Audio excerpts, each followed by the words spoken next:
guys, and welcome back to Downhill Night. So, let's just jump right back in. After last night's battle, my exhausted body drifts off to the mystical fairy wonderland of sleep. Did I just hear something? Oh well.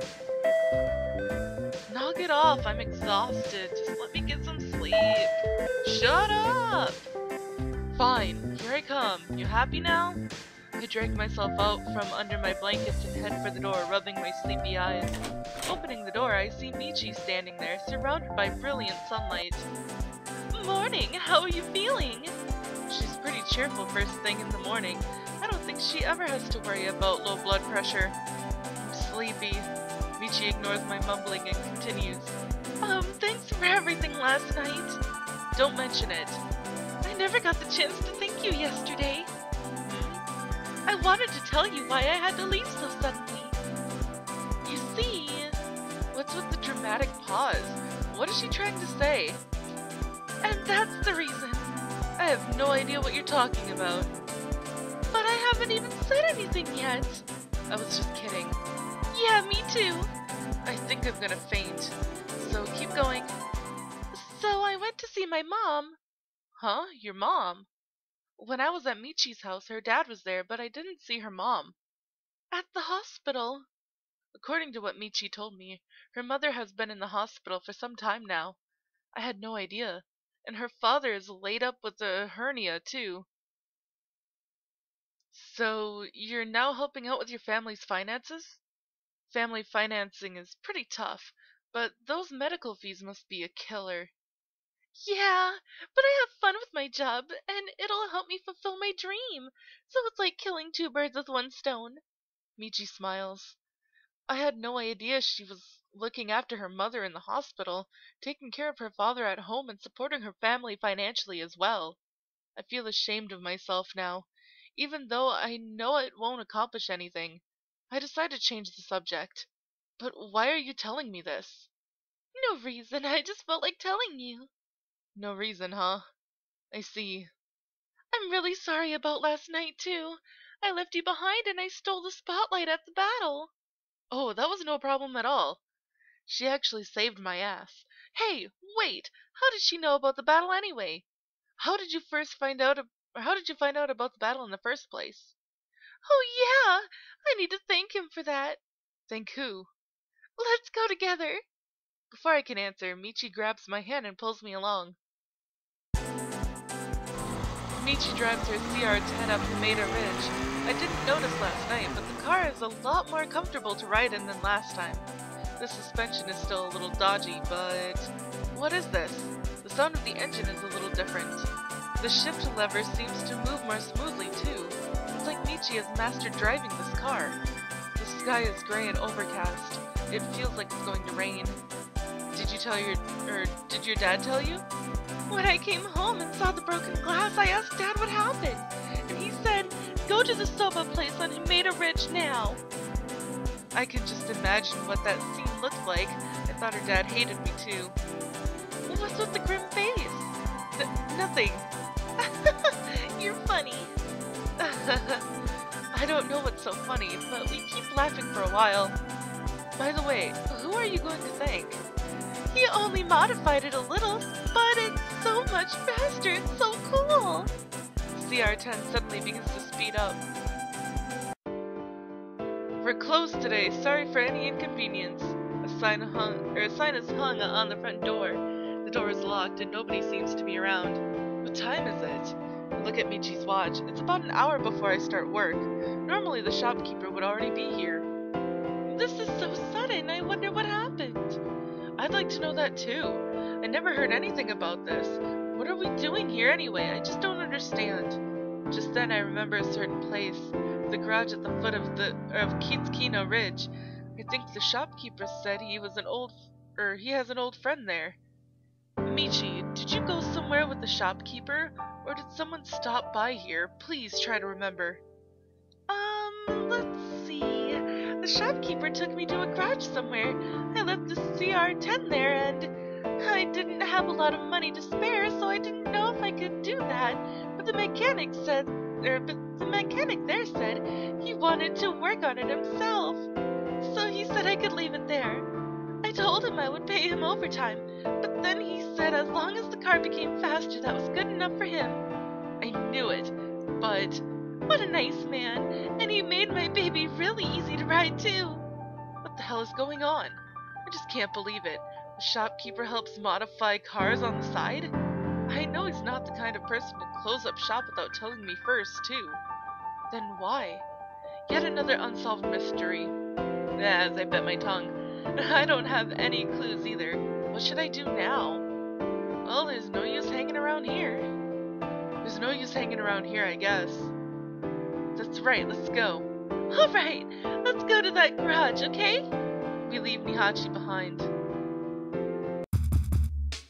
When we come back to the parking lot, a jet black car is parked next to the CR-10. A Harpoon Advance 5, a heavily refined 4WD. The number in its name increases with each revision, so this is the 5th in the Harpoon Advance series. As soon as we arrive at the CR-10, the door slowly opens and a man gets out. It's a man I know quite well. Oba. Who's that? Someone you know?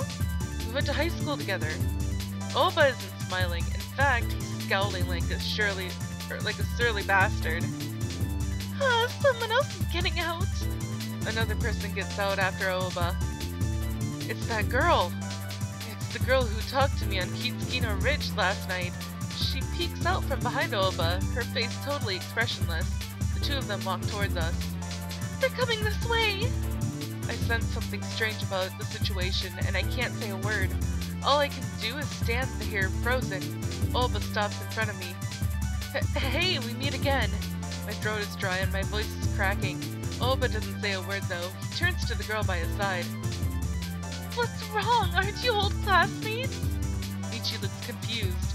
My face, however, is frozen from Oba's overwhelming presence. The girl standing next to Oba stares at me.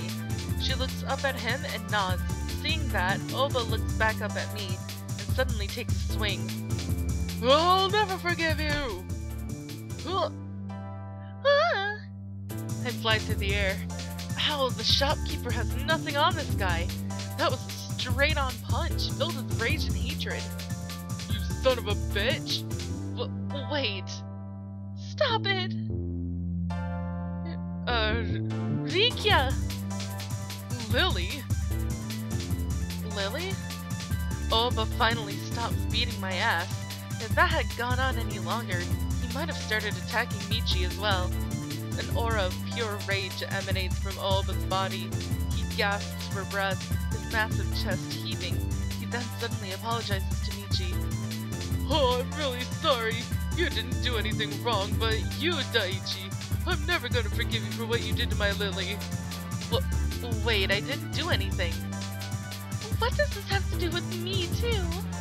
I honestly don't remember doing anything. My entire conversation with that girl was just congratulations and thanks. I didn't even know her name until now. Don't play dumb with me. How dare you defile a sweet, innocent young girl like that? Huh? I defiled Lily? What are you talking about? This must be some kind of mistake. I shout at them. No more excuses. You're gonna pay for this. Wait, come on. This is war, Daichi. War. War? That's right. The loser's car gets scrapped. What? Scrapped? No way! Just wait a minute, Oba. I never did anything to that girl. I know you two've been winning around these parts. You can't run away from me. Or are you afraid of losing? You're afraid, aren't you, Daichi? I'm not afraid. I reflexively spit out my words. I don't really know why. I just don't like the word lose. Those are some pretty big balls you got, Daichi. Fine with me. We'll settle this with a downhill race on Kitsuno Ridge. Name the time. Alright, then... 3 days from now, 8 p.m. 3 days from now, 8 p.m. Alright, I'll see you then. Don't forget, the loser's car gets scrapped. Let's go, Lily. Oba shouts at me, then gets into his harpoon. Lily looks at me for a moment, then gets in as well.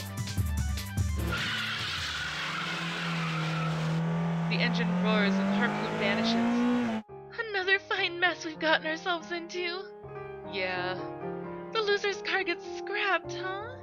I'd hate for the CR-10 to get destroyed. Michi's words snap me back to reality. That's right, if we lose, the CR-10 will be destroyed.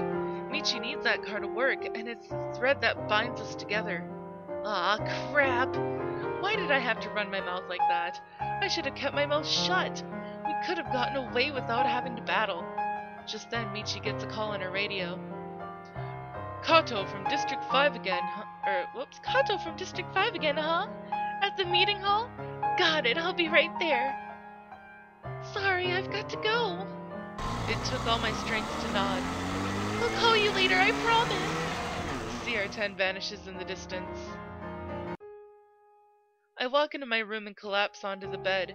I had to walk home from the ridge, so I'm beat. My face still hurts from Mooba punching me.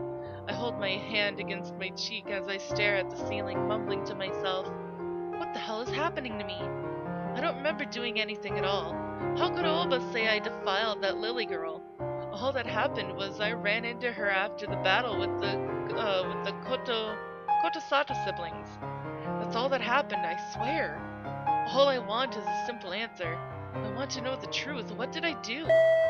Yeah... Who's that? I walk over to the door. Before I open it, though, I sense something suspicious, especially after what happened with Ooba. I calmly reply, Who is it? There's no answer. I don't think it was the mailman either. If you're selling newspapers, I don't want any. It's not the paperboy either. Out of all the people who know where I live, who could it be? Lily! Standing before me is a precious porcelain doll of a girl. She stares at me. She almost looks like she's surrounded by a bluish-white aura. As she stares at me, I feel my consciousness become dull and heavy. Suddenly, my words leave my mouth of their own accord. What's the matter? I want to talk with you. Talk with me about what? About what you want to know. It's true. There are lots of things that I want to ask. Apparently Lily knows everything. No, not everything. I know she knows what I'm wondering. I need her to tell me if I really did attack her or not. Let's go somewhere else, okay? Okay. We decide to go somewhere else to talk. We talked at the neighborhood park. Or rather, ever since she came to see me, Lily hasn't said a word. So, why did you come to see me? What do you need? Lily still won't answer me. I let out a sigh of exasperation. You hate me, don't you? Huh? Where'd that come from? No, that's not... I don't hate her or like her. I don't even know who she is. That's good. In that case, take me right now. Did I hear that right? Her sudden proclamation makes my brain freeze up for a moment. What are you saying? Please? I gaze into Lily's glimmering eyes as we kiss. Oh gosh. Really? Lily's pale white skin glows in the moonlight. She closes her eyes and I cover her cute little lips with my own. Just as I think about slipping my tongue into Lily's mouth, her tongue intrudes mine instead. Our tongues wrap and writhe around each other. Although Lily's face is blank, her tongue goes wild in my mouth and our saliva mixes together. As we continue to kiss, I reach for her breasts and begin to gently squeeze them. Alright, well, this is where I'm gonna cut off. I will see you guys right after this. Alright guys, so we are back. So let's just, continue. How long have I been asleep? When I come to, I'm lying in my own bed. Huh? When did I fall asleep? I stare up at the ceiling, still half asleep. I try to remember what just happened, but all I can remember is Lily stopping by to visit. For a moment, I thought maybe the whole thing was a dream, but the feeling of fatigue in my body tells the actual story. I lost my memory again? Which means I did it again? Now Oba is actually telling the truth. There won't be any more lies or excuses. I sit in a stupor at the mess I got myself into. I quickly throw on some clothes and head for the door. Good evening! Before I can open the door, Yuna bursts in. Don't come in uninvited. How did you get here anyway? Hajime is waiting outside. Oh, so what do you need? How do you know where I live? I manage to hold Yuna still for a moment as she runs around my room like a hyperactive kid. What are you saying? You shouldn't worry about minor details like that. That's not what you really want to ask, is it? Then what are you doing here? I came to give you my support. Which means you're gonna have a battle, aren't you? How did you know about that? Just call it a hunch. I tell her about everything that happened on the ridge. I notice Yuna's expression has completely changed. She then speaks, choosing her words carefully. I think you should call off that battle. What do you mean? That guy in the harpoon, he's the legendary man, isn't he? The myth suddenly became plain before my eyes. The legend that caused so much trouble in my life, then hid in the shadows. The black monster that can solve this mystery is actually...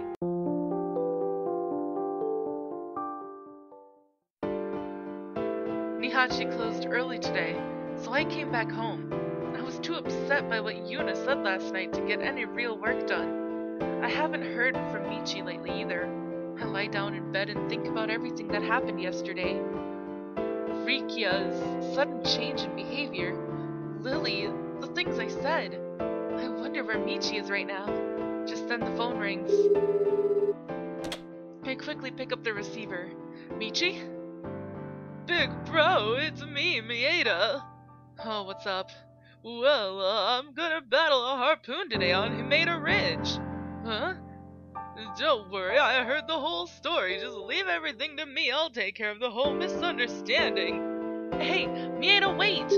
Mieda. I quickly make my way to Himeda Ridge, my heart pounding in my chest. I don't see the 86 at the foot of the mountain. Was it an uphill race? But still, trying to battle a harpoon in an 86. I pray that Mieda is safe as I climb up the ridge. But after a short distance, I see an 86 slammed into the guardrail. Inside, I see Mieda, crumpled quietly in the driver's seat. Mieda! Big bro. You don't seem to be hurt, at least. He kicked my ass. After a brief, heavy silence, Mieda opens his mouth again. Big bro, you'd better be careful. That car is pretty tricky. Yeah. After a short while, Mieda drives a smashed-up 86 back up the ridge, accompanied by the other Antlion members.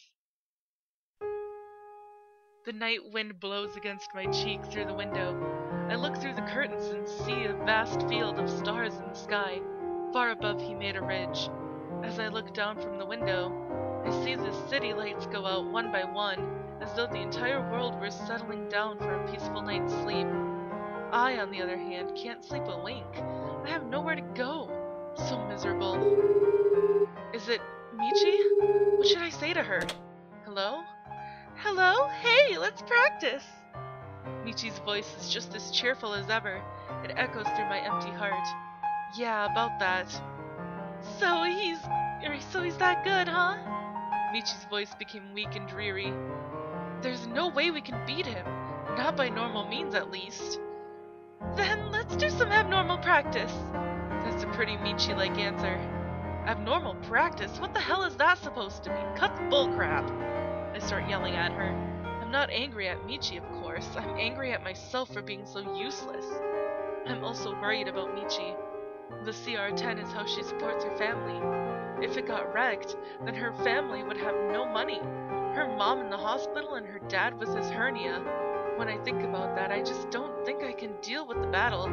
He's the real legendary man, too. It's just hopeless. You don't want to battle him? It's not that I don't want to. I just don't think we should. Why not? I just don't think we can win. Neither do I, but that's why we've got to give it a shot. Michi, I know. Don't worry about me. I can do it myself. I can beat him on my own, I promise. Michi! She hung up. No, Michi, that's not what I meant. I scream silently in my heart. I'm the one who accepted the battle in the first place. Everything's gotten so complicated and confusing. My head is spinning. I need to eliminate this problem at the source. I need to get my act straight and tell her everything. I made up my mind. It's time to go. But this is all the time that I have for this episode, guys. So if you liked it, please give it a big thumbs up down below. And I will see you in the next video. Bye-bye!